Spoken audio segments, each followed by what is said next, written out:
Mendekam 3 tahun di penjara, Miranda tidak pernah ditinggal teman dan keluarga. Mereka rutin menjenguknya bergantian, bahkan ada yang sampai puluhan kali. Dukungan keluarga juga yang membuat Miranda bertahan selama di kurungan. Sudah hadir di meja Mata Najwa suami Miranda, Oloan Siahaan, dan putri sulung, Winda Malika Siregar. Selamat malam Pak Oloan, selamat malam Winda. Terima kasih sudah bersedia hadir dan berbagi kisah untuk Mata Najwa. Saya ingin memulai dengan memutarkan hari ketika Ibu Miranda Gultom harus ditahan KPK. Kita lihat sepanjang hari itu, detik-detik penahanan Miranda Gultom berikut ini.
Pak Oloan, apa yang paling lekat di benak Anda ketika hari itu istri tercinta harus masuk tahanan lembaga yang paling ditakuti di negeri ini? Akhirnya terjadi juga sesuatu yang sebenarnya tidak harus terjadi. Tetapi karena itu sudah merupakan kenyataan, kembali kita sadar bahwa kalau memang sudah tidak bisa diputar kembali, then we have to try to live with it. Jadi betapa beratnya perasaan pada waktu itu, sampai sekarang pun waktu saya melihat itu, saya masih bisa bayangkan kembali. Jadi Anda memaksa diri harus tampil tegar? Harus tampil tegar. Padahal hati Anda hancur? Karena saya merasa bahwa itu hati saya, hati sebagai seseorang yang helpless gitu. Ada surat, saya mendapatkan surat dari Ibu Miranda, surat suami, surat Anda, Pak Oloan, yang dikirimkan. Saya sudah minta izin untuk menunjukkannya ke pemirsa Mata Najwa. Kita lihat surat suami untuk Miranda Gultom saat di penjara. Ada beberapa. Sayangku, kami semua anak-anak dan cucu-cucu baik semua, jangan khawatir mengenai kami cinta.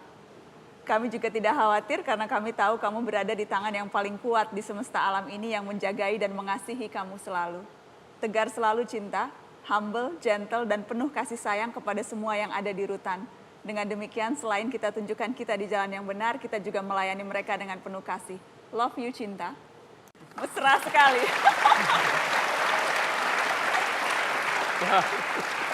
Bu Miranda, seberapa sering dikirimi surat cinta?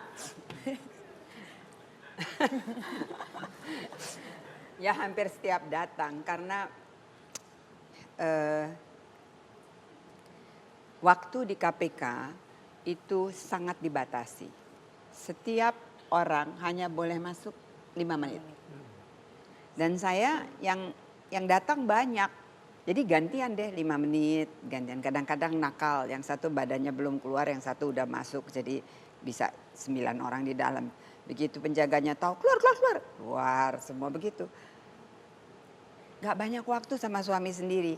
Jadi dia lebih banyak nulis kertas-kertas kecil, note-note kecil.